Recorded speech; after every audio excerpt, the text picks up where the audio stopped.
Brought to you by Penguin.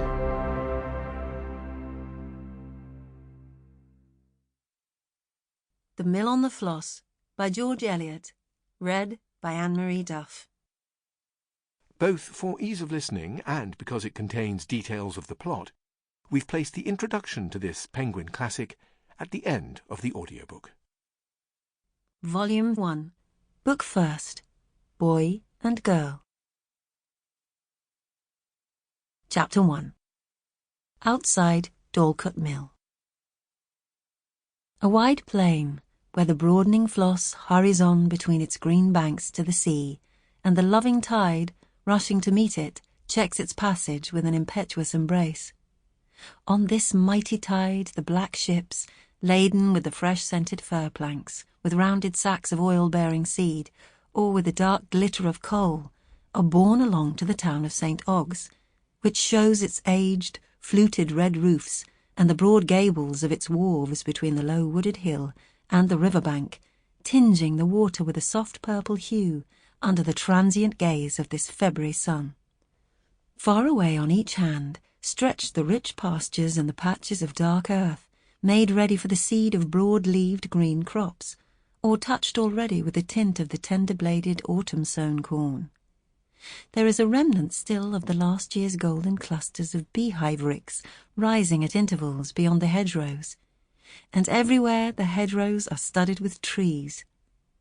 The distant ships seem to be lifting their masts and stretching their red-brown sails close among the branches of the spreading ash. Just by the red-roofed town, the tributary Ripple flows with a lively current into the Floss. How lovely the little river is with its dark, changing wavelets. It seems to me like a living companion while I wander along the bank and listen to its low, placid voice, as to the voice of one who is deaf and loving. I remember those large, dipping willows. I remember the stone bridge. And this is Dorlcote Mill.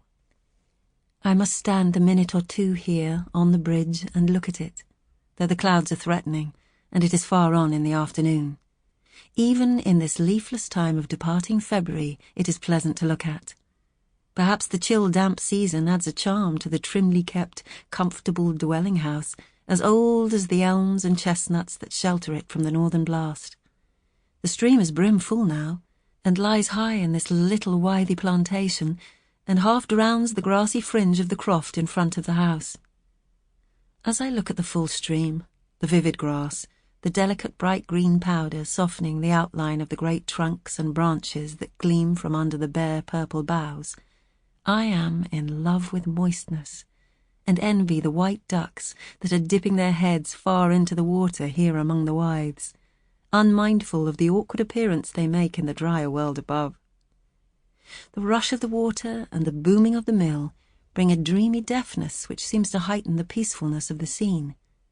They are like a great curtain of sound, shutting one out from the world beyond.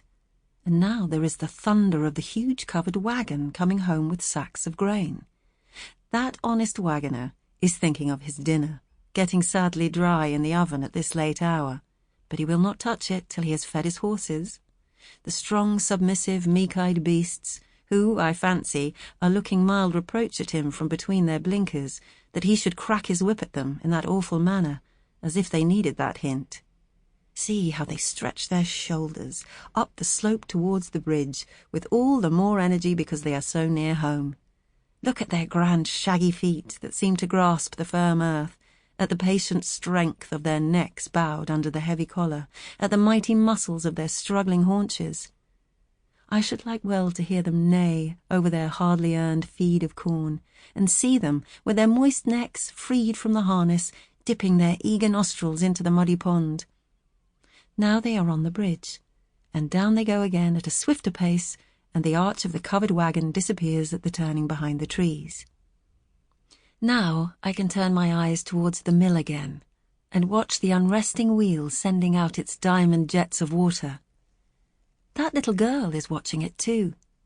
She has been standing on just the same spot at the edge of the water ever since I paused on the bridge, and that queer white cur with the brown ear seems to be leaping and barking in...